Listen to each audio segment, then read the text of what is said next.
As we continue to celebrate Women's History Month in the month of March, I got an excellent opportunity to talk to my son's homeroom teacher who is currently teaching online, that is, since the pandemic started.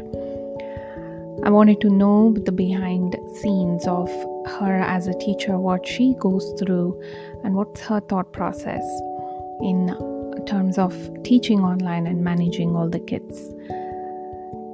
So, hope you enjoy. Stay tuned.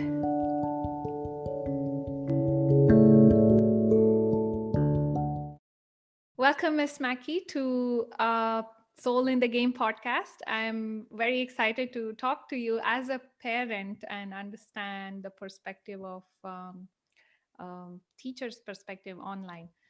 So, you have been teaching online, that is Chandler Online School, COA, right?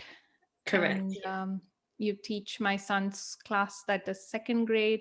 You've been an amazing teacher in the past 1 year.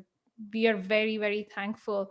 But I'm very curious to know the behind the scenes story from you today. So, welcome. Thank you. And I'm very excited. I love podcasts, and you have had some very great ones yourself, but I'm a little nervous. So I hope I don't mess anything up too bad. You will be awesome. I've heard your voice. Like I feel like I've sat in your classroom for the past 1 year. So you're amazing as you are. So yeah, how is online teaching going on? You've been in the regular teaching before, right? And then you moved to online teaching. So how is the journey? um, well, I feel like the best way to describe the transition is saying I am a new teacher all over again for the first time. Like it is completely new. It's relearning so many things, adapting everything to a different platform, and just figuring it out as you go. And the support is they're trying to build the support as you go, but it wasn't ready. So you get a little bit of support as you go, but until then, you're kind of figuring it out on your own for the most part. So it's been a very hard transition for sure.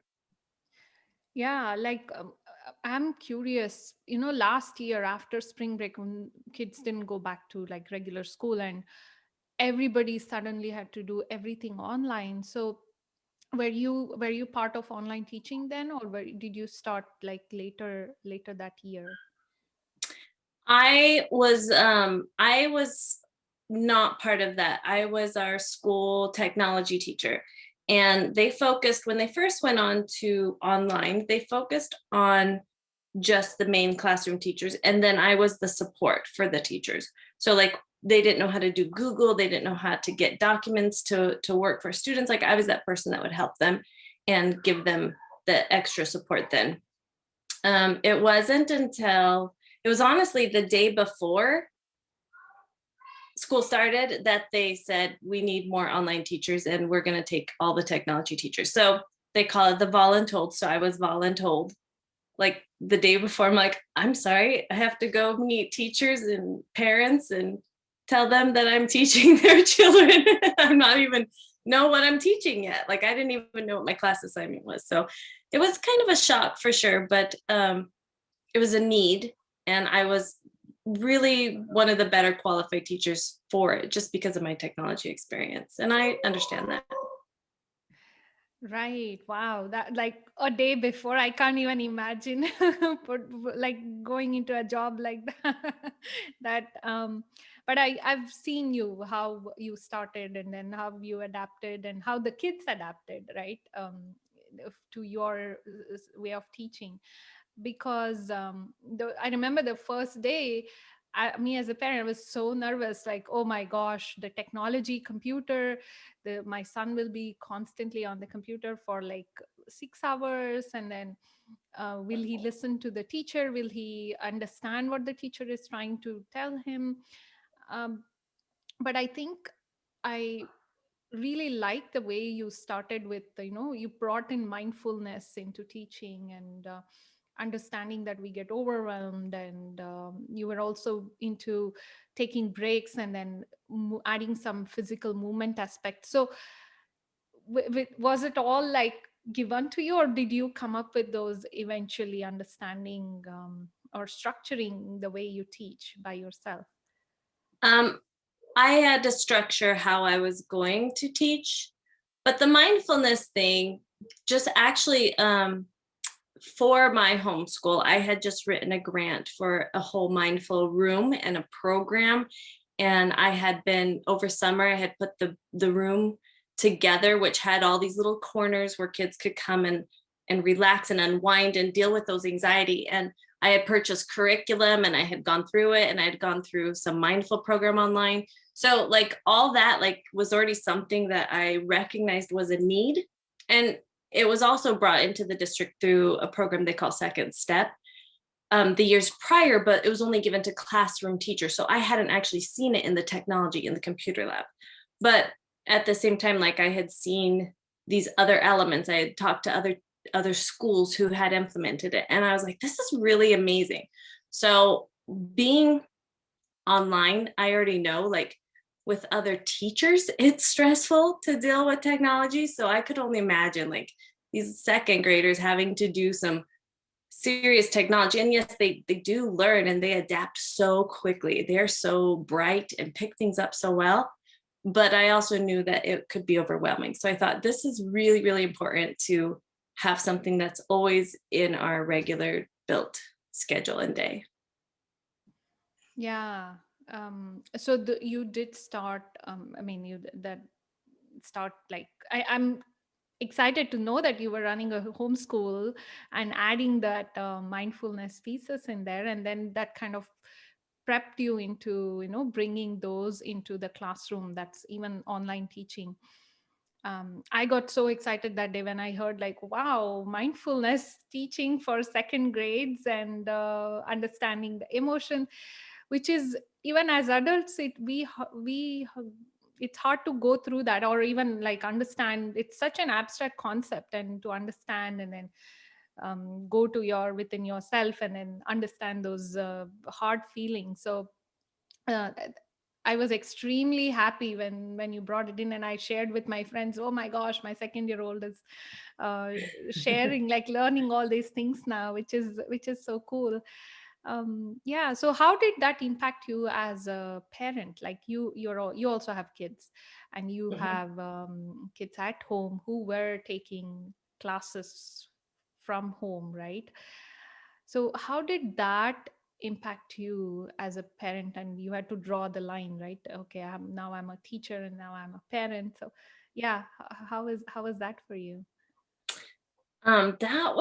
That was hard. We don't have any major health concerns here in our home. So as soon as the kids were able to go back to the ground, I was like, yes, take them, because they like you want your children to succeed, and it's hard to keep their attention, and they would have their own classes, and you'd set their schedule and you would say, okay, this is your schedule, here's your timers, this is what you need to do. But I couldn't sit there with them and make sure they get there. So then it would be like after my day, then I go through with their day and check it out. And sometimes they missed it and sometimes they didn't. Um, and sometimes I'd end up taking a break and walking by when they're supposed to be in a class and they're under their desk. And what are you doing under your desk? Or they got distracted on Epic because that's a really fun website to read books, and they missed a whole class period. And you're like, oh, this is so hard. But we managed through it. And honestly, it was because my husband also was working from home, and between the two of us, we were definitely able to help them adjust, although it was not necessarily anything I would ever recommend for my own children. Yeah, I know. Couple of my friends, they sent the kid back to school because of the very same reason. And so in this line of, kids, not they it doesn't suit them online teaching, right? So I noticed most of the girls, they are hard to get used to the online system, versus boys are like quickly able to adapt to it. So did you have the same experience as a teacher, like boys are more responsive in online versus maybe girls are more social, or they need more emotional support, and or they thrive in that environment of connection, real connection, right? So yeah, did you go through that? I can't say, I don't think I would say it's defined by girls and boys. What I've seen is just it's personalities. Like you have those social talkers, and there's the boys and the girls both who are just constantly wanting to talk and wanting to be heard. And then you have the ones that are just like more introvert, and they just kind of sit there quiet, and it's so hard to get them to speak up and to participate. And you're just like, are you there? Did you hear? Are you listening? And so I had a good mix of both boys and girls that would not really, just couldn't really connect online, and it all had to do with their personality. Yeah. um I think for my son, right? He is an introvert, but he also likes to talk when he has somebody to talk to, and especially about the topic that he knows very well. He wants to share, so excited to share about that. And I thought, oh, maybe he has to go back to school. And then we had a conversation, and he's like, no, I like this. I want to stay in online, and I really like this so far. And he refused to go back to school. It was he still likes, he loves online, and he's like, okay, now is spring break, and then tomorrow we go back to school. But yeah, it's online. So but I like it too. It's in a way, as a parent, I got to know like what all goes through in school, and how do kids react, and what are other kids doing. It was a big adjustment for me to know, like, um especially coming from Indian Mhm. background. We are like, so we are kind of programmed to be more competitive, and then get everything done, and then, but knowing that, okay, this is how the structure is here, which is the learning methodologies are different, and you're not just rote learning things, you're actually trying to understand them.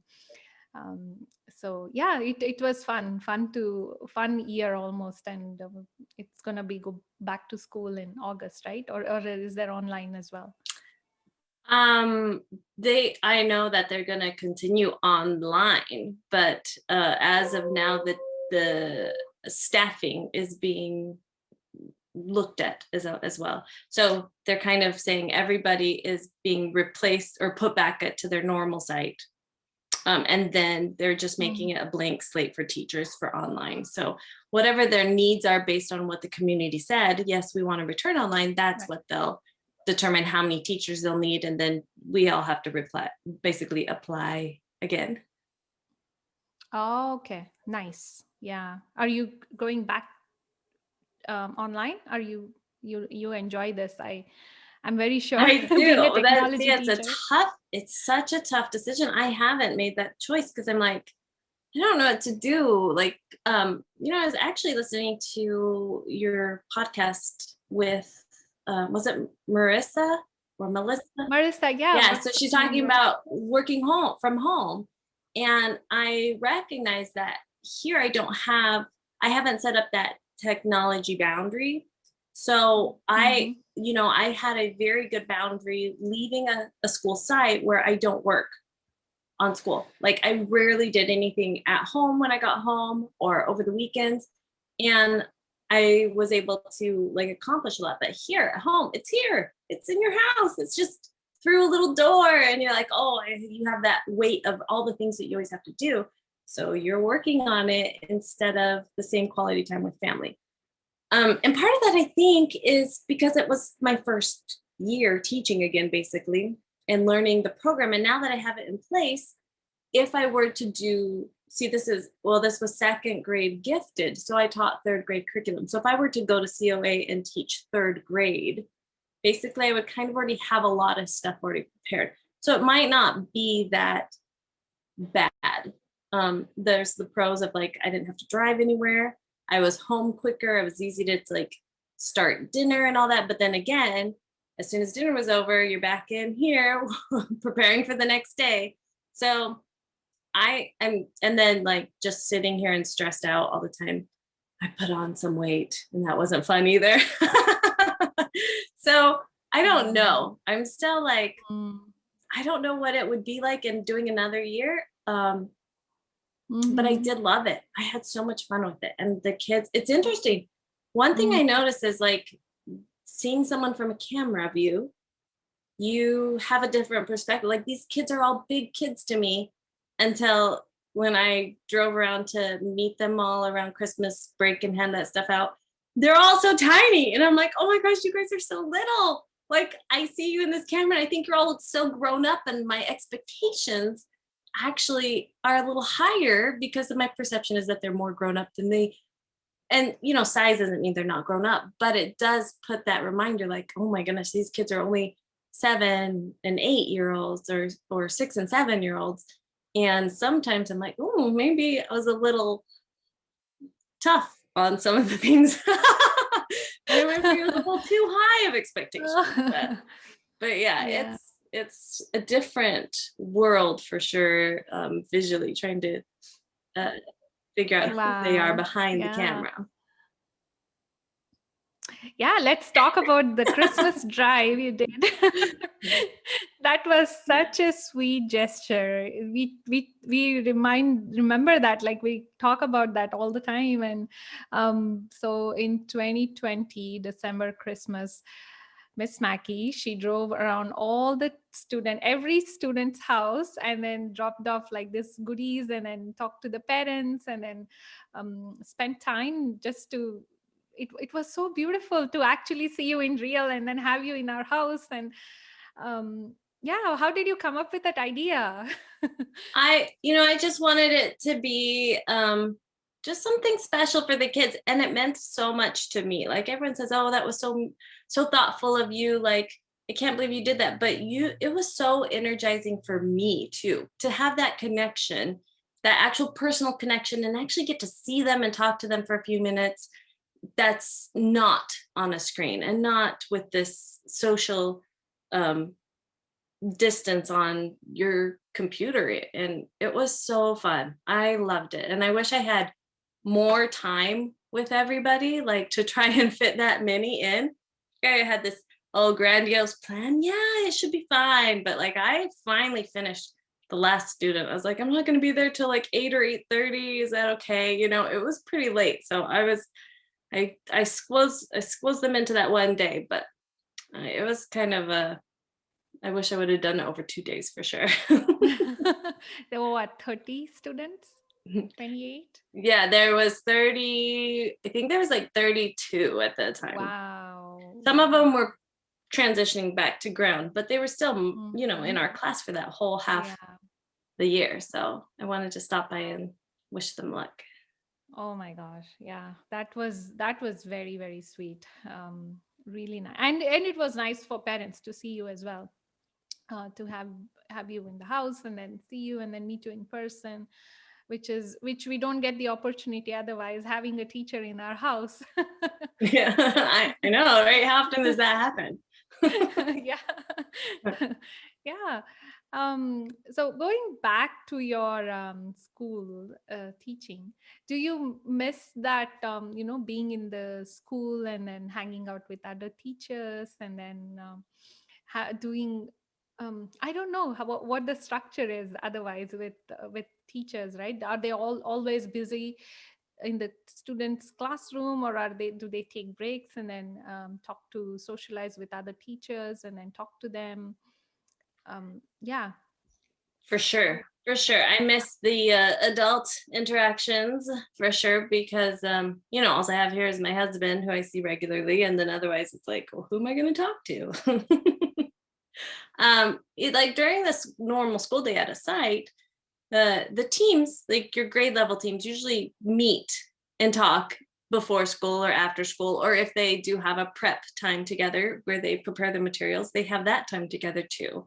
And then you see people in passing, like in in our school, when teachers would bring their kids to specials, they would chat with me for a few minutes, or they'd ask me a question, or if they needed help, they'd come into my room and we'd talk. I had to walk through the library a lot, so I always had conversations with the media specialist, and a lot of time like just dropping in at the front office and saying hi to those ladies and the principal, and the lunchroom, the lunch assistants, the custodian came through. I don't have a custodian here, so it's pretty lonely. So I do definitely miss it, that interactions for sure. And I think that's another one of those things that I'm weighing. Like, I am an introvert, so I don't like require a lot of social interaction personally, but like I can feel the missing piece, and I'm like, oh, I probably should consider that before I isolate myself again, because I want to keep my mental stability, not go into a hole and disappear. Yeah. So what is the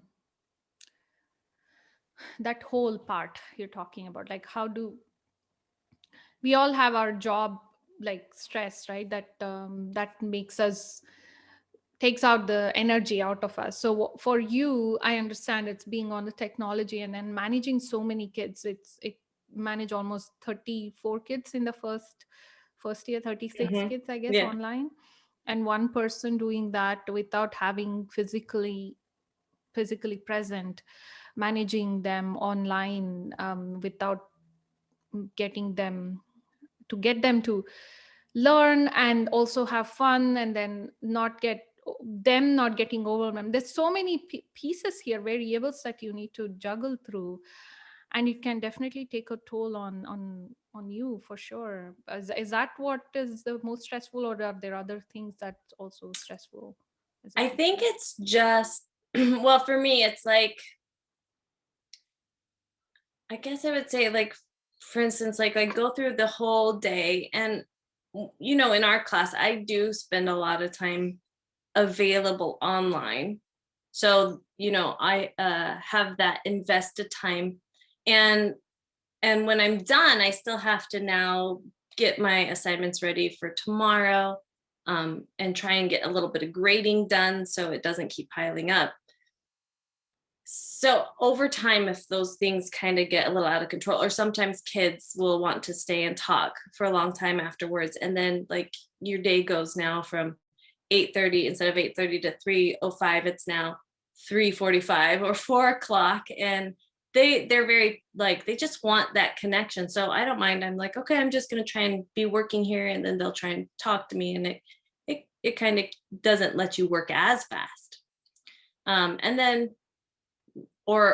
you'll get done, and then you're just like, I finally am off the call. I just want to fall down on the couch and just sit there. And you're like, I didn't do anything physically, but mentally, you don't have the energy. And I know, at least, like if I went out and did something physical, I would feel so much better. But now trying to get myself moving and push the mental checklist aside, um, to actually go do something physical is really hard at that point, because you've just exhausted so much of your um, self in the day with the online. Hmm. And I think that's what, so it's not too bad from day to day, but there's some days where you're just like that. Like when we first did our Minecraft education, I was like, oh my gosh, I just want to lay down on this floor. I don't even think I can exit this room. That was so crazy. I didn't even know what to do. I was like, well, I had kids turning each other invisible, people putting water on top of other people's towers, other people destroying it. I was like, I don't even know half these things, how to do any of them. So I can't help you. It was so hard. But it is just exhausting, to put so much into your whole day mentally, constantly going. And then at the end of the day, you still have more to do, even though you're not face to face with kids anymore. There's still so much more. You have that checklist, and you're already beat up and worn down, and you just need that mental break. But either don't want to take it because I'm already too tired, or I just feel too exhausted that I'm like, yeah, I'd rather just go do my checklist and kind of sit and then do nothing afterwards. Was it that the projects were huge, or was it that it was a new environment that they had like freedom to, do experiment so many things for kids, and they got out of control? Why what was something that made it kind of overwhelming for both you and probably the kids as well, some of the kids? Well, it was our first experiment of getting all the kids in the same world together. We hadn't even started our project. I mean, we had started like the background preparation, the research, the writing, things like that. But we hadn't actually gone into Minecraft for the first time. So I kind of wanted to see, first of all, like from my end as a teacher, when I open this world, what's actually going to happen when these kids join? What does my side look like? What do the kids see? So that's kind of just what it was. It's like, hey, let's experiment. It was an experiment, but there's so many different levels of kids with that experience that some of them just came in, and some kids are just super creative. They just wanted to start building, and they all started building together. Like it was really like these kids, like in 5 minutes, had created a whole rail system and several towers and tree houses. And I'm like, holy moly, I couldn't even find them for the first 10 minutes. I was like, where are you guys? I just let you into my world, but I couldn't figure it. So they're telling me how to fly through the world. And luckily someone had built this huge tower, and I was like, oh, I see something. So I went over there and I found them, and looked like a little busy anthill. But it was at this point where like you start to see, oh, so and so's destroying my work, and they're like, I didn't know that was yours. And there's these parts where we didn't have defined expectations and rules or spaces, and so they were crossing into spaces, and instead of speaking out and saying, hey, whose is this, or I don't know what this is, and thinking, oh, I should ask, they're just like, this wasn't what I was intending to build on, so therefore I'm going to break it. And because we didn't have those in place, then we have all of a sudden, all these kids with their emotions are going crazy, and they're wanting to start getting angry and blaming each other. And so it was like one little fire after another. Well, hold on, calm down, remember, take a breath. I don't think they intended to. Just go and say, hey, I wanted to build here, or work it out with them. And then they'd be like, okay. And then they'd go back. But then like another little fire would, and then come up, and everyone's like, I'm invisible, and I'm invisible too. And they're like, just drink milk. And I'm like, I don't know how to do, like, what do you mean just drink milk? Where do I get milk? Like, they'll give the answers, but we don't know how to find those answers. So then those kids who have more anxiety are like, I don't know what to do either. And so I'm trying to help keep them calm and help others and put out little fires. And it was just like constant one thing after another. And so that was why it was so exhausting. It was fun. Don't get me wrong. It was really fun. And I had so much enjoyment with the project. I wouldn't take that back. I wouldn't take that from my curriculum again if I went again next year and did this. But there's definitely things that at this age level, it was definitely hard for them to manage themselves in that sort of environment. Yeah. I mean, I saw that final one you shared, the final video with all the kids' work. It was incredible. Like the way it's built. I think you had to visualize how the world looks first, and then let them give them this different pieces like water, and then rainforest, and then that was really nicely well thought out. And then I think kids had to do their own research into those environments of the biosphere, and then replicate that in Minecraft world, which is like very good for second graders. It's a huge project, and I really liked watching the final output of that. I'm sure it must have been very stressful for you, but that something that that they created with you, and you led them, so that, yeah, that's amazing. What I thought or learned from that is like, virtual collaboration, having the kids to work together without it in a corporate setting. That's what we have to do, like we have to collaborate with each other. We have like platforms like Slack, or um, I mean, in a private organization, they have their own platforms that we need to work on. So in this case, kids are getting kind of exposed to how to work virtually without you being there physically. And I think kids are they're adaptive, very, very super adaptive. And even the second graders can achieve this kind of virtual collaboration model. They they do. Which for our team anyway, for my son's team, it was nice to watch that they were talking, and they were like trying to meet at certain time and then work on the project together. um, give them feedback, which are all like good skills to develop, to be able to work together. They did. And it was through, like, I think that's such a key skill that has been hard to incorporate through this online program, is how can kids really collaborate? Because you can't make you can't they don't have access to create their own meetings and connect themselves with each other. It has to be teacher designed. And at first Google wasn't prepared with the products to allow, like now they have breakout rooms. And so that kind of gives us a little bit more, even though that's still a little complicated sometimes to use if you're trying to put certain people together. It takes a long time to set those up. But I saw in that project, like how these kids, they just bloomed in their little groups, and it was so amazing to see what they'd accomplished, and listening to how they talk to each other and they communicate, and the skills that they gain from it. And sure, there's a few kids that had hard time with it and didn't participate or collaborate well, but for the most part, like, all the kids found a way to work together and create this product, that they had to share and build the ideas together instead of just doing what they wanted. And I don't know, I loved it. I had so much fun. Yeah, yeah.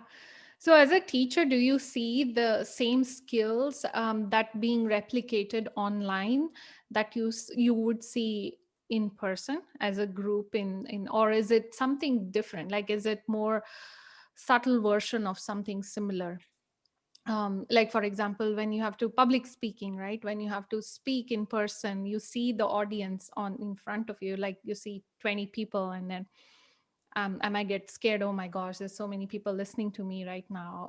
How do I speak? Versus online, I don't see anybody, but I can see the icons. It's not as it can create the same impact, or this fear in me to be able to speak, or is it a different emotion that gets triggered? So I'm trying to see if it's the same with kids when they are in classroom with the teacher, and the working with teacher on a project versus online working with teams and with the teacher. Do you see this something similar, or is it different skill? Mm, I think I would have to say, like, a little bit of both. I guess there is so much more that could happen in person between each other, um, because you get to actually, like build and create together. Minecraft worked well for that, but if I wanted them to work on something else together, um, it's a little bit harder because they don't all have the same resources, or they're not looking at all the same resources. If they're all on campus in my classroom, I can hand them all the resources that they're going to need, and they can use that to create. So you have different avenues coming together to try and mold into the outcome, which it could be a better thing because it makes them more innovative, or it could be a hindrance if somebody doesn't have that growth mindset, that they think, well, if I don't have it, I can't do it. If they stop right there, then it can hinder their team. However, I do think that the kids, especially when they have to present, it is much easier online. It's not necessarily going to be easy, but it is easier than standing up in front of people, because you do know that other people, their little icons or their little videos are there, and you're not necessarily, you might be a center of attention for a minute or two, whatever it is you're sharing, but then you're quickly going to be put back in with the grid, basically. And you're not standing in front. And some kids kind of have, a lot of them actually, the ones that really stressed about that, would have their parent next to them to help. And having that parent support next to them give them the boost of confidence to accomplish the task. And so they wouldn't have that at school. And so I think like that was a good thing to have for them. That's nice. That I mean, if the parents can afford that time to sit with them and help with the learning, that's awesome. So I want to ask you one more thing. It's not related to second grade or this thing, but it's more like a culture shift that I am seeing outside, just being zooming out of this own school system, more of a culture shift. That's so there are many people who are like, okay, this is doable, kid can be in the house and also learn. So I'll enroll in different online things and then keep the kid in the house, right? That one of the culture shifts I'm kind of seeing. I don't know how big it is, widespread it is worldwide, but I encountered in a few places. So yeah, what is your thoughts on that, and how do you see that being impact having an impact on the being a teacher? How do you see that having an impact on this, just the society or the children? Mm, I think it's a positive shift because there's a need for it. But do I think everyone should, I don't think it's a need that everybody should go through, or do. And I think it's fair to say that parents need to really assess their children and see, like, how do they handle responsibility at home when given? Do you have to like constantly get on them? Hey, you didn't do this, you didn't do that, you didn't do that. Um, how well will they do online then when they're given that responsibility? In a classroom, I can give the kid the papers and say, hey, we're still missing these and I need you to sit here. But online, I can't chase them down. Like, I'm like, you're once they can just, if they didn't like, if I was saying, hey, I need you to do this, and they're just like, oh, I accidentally hung up. And then they're gone and you're like, I just try and connect and help them. But if they don't want to connect, they can easily do that. And certain, like, I think definitely at a certain age, it would be really good for certain kids, but definitely these younger kids still don't process if I don't do it, it's going to actually catch up to me. They think, well, if I don't do it, like, nobody's going to know, or it won't make any difference, or whatever. For some reason, they think that it's okay. And then later they're like, oh, I didn't realize I had to actually complete something. and it could be part of it, like, is this, they're just not understanding the instructions through the online process, or there's so many steps involved that they get distracted halfway through, and they're like, I think this was it, And then they think they're done, but there might have been one little step or half of it that they missed because they didn't. Some of them don't even realize that there's 2 pages and they don't scroll down Yeah. to work on the second page or the second slide or whatever. But for kids, like for instance, my husband and I like talk about, oh wow, if our kids went online, we could travel or we could do things. Or, for another parent, they said, oh, I have to go back to my home country. And we're trying to decide if, we should take our student or not. And I'm like, they're online. Yes. Like I think going to your home country is a greater learning experience than worrying about if you're going to be onto the meets on time, because I can record everything and she can watch it if that's if as long as they do that, you know what I mean? So it gives you this flexibility to expand life experiences, and I think that's huge. But if you're not using it for that purpose and you're just hiding and playing video games, all day long. Right, right. I love your perspective. I love that the positives are amazing. It's like there are so many opportunities. It's like limitless. Um, but yeah, there are these other things which probably with shifting with evolution, they might get fixed by itself.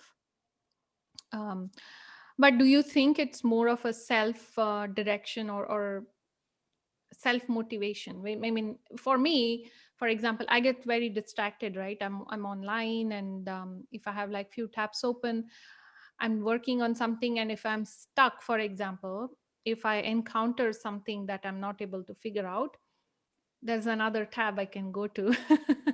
I'm not persisting to solve what I have. Instead, I'm distracting myself. Oh, let me go check this instead now because I'm stuck here. And that has had a very bad impact on the progress of whatever I'm working on. If I have to finish that, I don't have a deadline, I'm like way over. Oh, I can finish this whenever, but at the same time I'm easily getting distracted. And I'm reading a book called Deep Work. um, and do you know about that? No, it sounds like one of those ones, but who's the author? Cal Newport. Oh, okay. No, I was gonna say it sounds like one of those ones like uh Drive. Have you read Drive? Or I can't remember who it No, is. but yeah, I know what you mean. I know what you mean. So this is, but he's a computer science professor at Hmm. MIT, and he's off social media, and he only focuses on he writes books about how social media has an impact on our work environment, and how we are becoming more shallow thinkers than deep thinkers. And his arguments are pretty, like, he brings in very strong arguments, like, with knowledge work, we are all becoming knowledge workers now rather than the physical work. Many of us are moving towards it, and but at the same time shallow work is also being promoted. It's not that we choose, but it's just that's how the system is set up.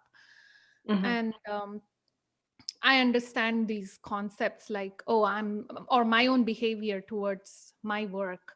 And I don't want to, maybe I want to be more aware of how my son will, it will have an impact on him, right? So yeah, having this online setup where the kid can easily stop. Okay, I have something issue here. Before they would go ask somebody to help, or now they can just stop and then go to something else. Hmm. um, but what will the impact of that overall in the long term?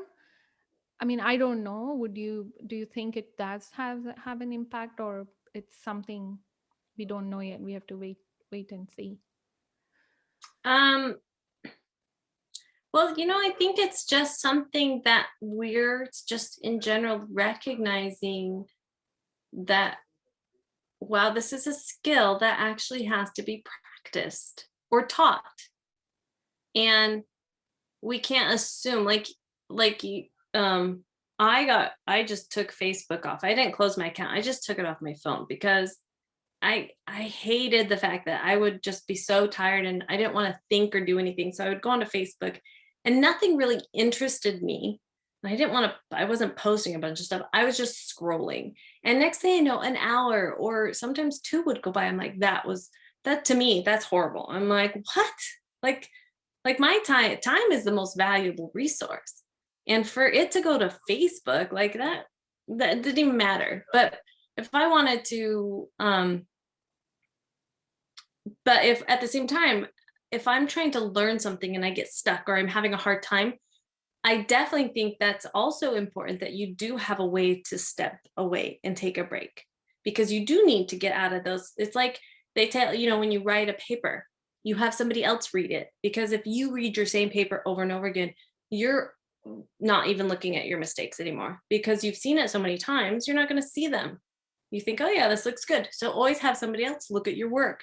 And sometimes just taking a step away and taking a break from it, when you come back, you do come back with a clearer, fresher perspective.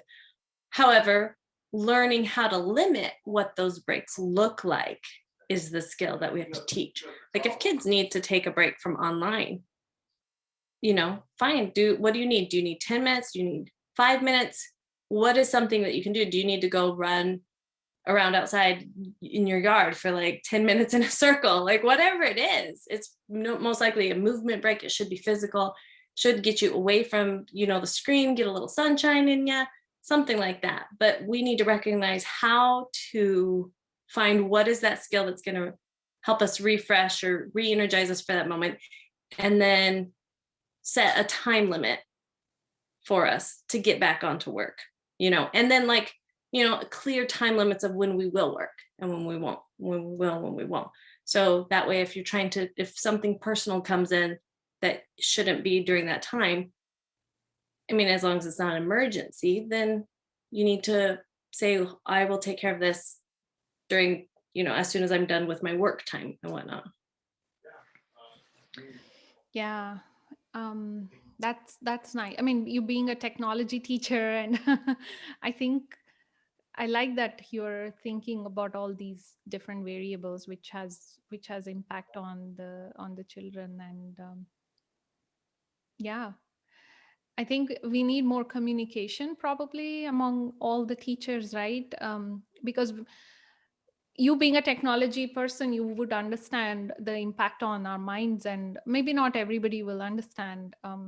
For example, one of my cousins, she's a teacher in India, and they had to send and receive their homework, kids homework, through WhatsApp and on the phone, and they're like, she's going over every homework in the WhatsApp attachment and then opening up. And I could not, it's so like, just thinking about it, it feels like I feel tired just thinking about that.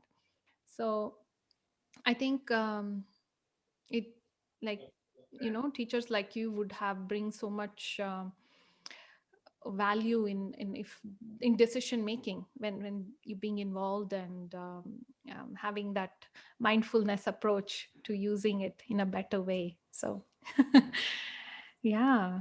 Well, you definitely, many times I've gone back to, what is my belief? What is my philosophy of teaching? What is it really, sometimes I feel what I'm doing is now getting into just, sometimes it's like, I feel like, am I just doing busy work? How is this really benefiting the kid? Do I need to grade everything? Do I not need to? Those questions are all the time put into different educational conversations of what's the benefit of these? Well, how is it helping the student? And like everything I do, like when I've built a project, or when I've just finished a project, or when I'm struggling with something that I thought kids would be able to accomplish and they didn't. Now it's like, ooh, now what do I do with that?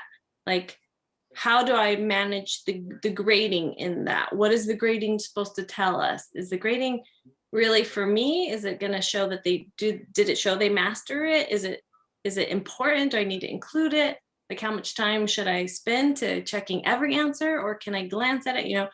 So many different things. Because I told some of my students who were struggling they just weren't doing the work during the day.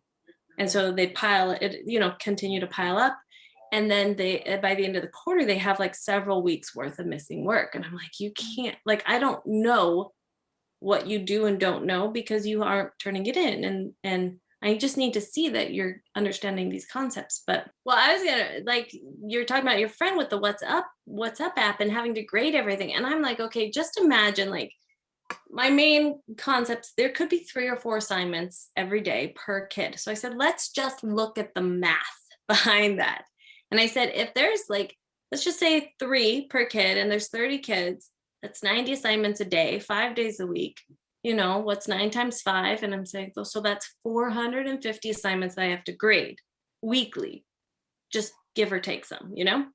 And I was like, if you are not doing them, like, I first look at it and I say, oh, it's not done. So I still had to take time to look at it initially to see you didn't do it. And then now you're handing it in like right at the end of the quarter when I'm trying to get everything, all the last grades finalized. And now you're piling on more. So now you're making that 450, like, 500 or 550, whatever it is you're doing. I was like, so your impact, I was like, this is, I think, the most important lesson that I wanted them to get, not to feel sorry for me, but I wanted to see you're not just hurting you. It's not just an impact against you. It's not only you who's working every single night to catch these up. It's not you whose hand hurts because you have 20 cursive pages to do. It's also hurting your parents who are stressing for you, who are like, oh my gosh, what else do you are missing? What happened? It also hurts me, who's now like trying to make sure that I can show a good representation of your learning. And I try to implement, I think the hardest thing is how to create that motivation for students. Like, how can I intrinsically get these kids to see how important it is to just do things in a timely manner. Some of them think like it's no big deal. I don't even have to really try, really. I'll just put a couple answers and call it good, and I'll be fine, and I can get back to my video games. And they don't see they don't have the satisfaction, they don't have an internal satisfaction of doing a job well done. And that has to be built or taught or I don't know, Yeah. through Yeah. parents, through family, I don't know, but Yeah. Yeah. I mean, I see what you mean. It's more of a cultural thing that in the house or surroundings, environmental thing than online teaching can put in. So like yeah. even Ishan, he was so funny. One time he had 4.8 out of 5. And he's like, Miss Maki, I fixed it. I updated it. I'm like, for 0.2 points? I was like, you want your pointy points?